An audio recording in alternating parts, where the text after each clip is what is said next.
भगवान की कृपा प्राप्त करके क्या करोगे आप? मान लो भगवान कृपा कर दे तो आप क्या चाहोगे भगवान से? हैं? बल्ले बल्ले हो जाएगा महाराज, फिर चाहिए क्या? है?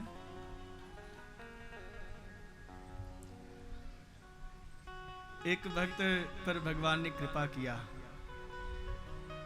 एक आज के समय का भक्त था वो, उस पर कृपा किया भगवान ने, बहुत प्रसन्न हो गए भगवान। बोलो बेटा क्या चाहिए? लेकिन ध्यान देना, जो तुम मांगोगे वो मैं तुम्हें अवश्य दूंगा, लेकिन क्या? लेकिन उसका दो गुना तुम्हारे पड़ोसी को अपने आप मिल जाएगा। वो सोच रहा है तपस्या किया मैंने, भगवान कृपा कर रहे हैं मुझ पर, फल मिलेगा मुझे, लेकिन जितना फल मुझे मिलेगा उसका 2 गुना अधिक मेरे पड़ोसी को मिल जाएगा।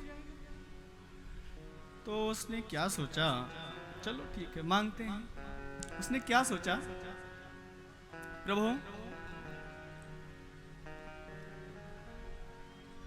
आप हमारी जो हमारे पास 2 आंख है ना, उसमें से एक आंख हमारी खत्म कर दो।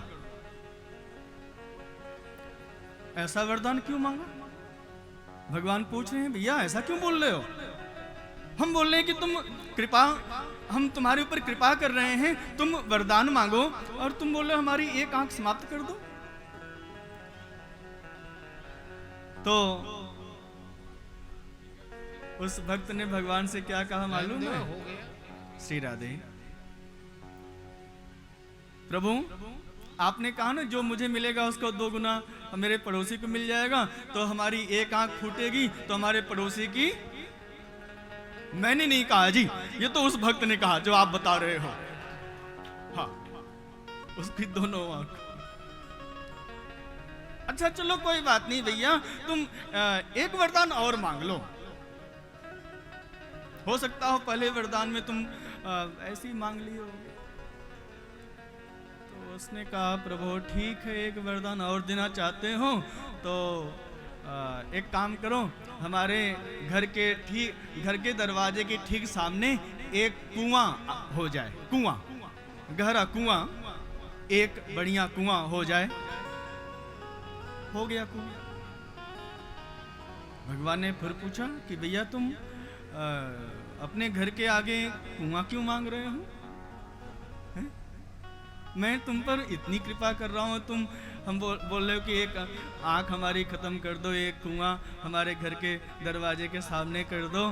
तो उस भक्त ने कहा कि प्रभु मालूम है हमारी तो एक आंख तो है ही, कम से कम हम एक आंख से देख तो सकते हैं, लेकिन पड़ोसी की तो दोनों ही आंख चली गई है, और हमारे घर के सामने एक ही कुआं होगा तो हम कम से कम देख तो लेंगे ना कहाँ कुआं है, लेकिन पड़ोसी के घर के सामने जिसकी एक भी आंख नहीं है, दोनों आंख खत्म हो गई हैं, उसके घर के सामने जब 2-2 कुआं होगा तो वो जैसे ही आगे बढ़ेगा, घर से बाहर निकलेगा, उसको मालूम तो चलेगा नहीं, फिर वो दोनों कुएं में से किसी न किसी कुएं में गिर जाएगा और नमो राघवा खत्म। हैं?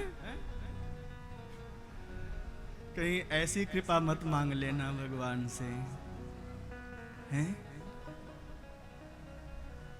मैंने कल बताया था आपको, हम लोग अपने दुख से उतना दुखी नहीं हैं जितना पड़ोसी के सुख से दुखी हैं।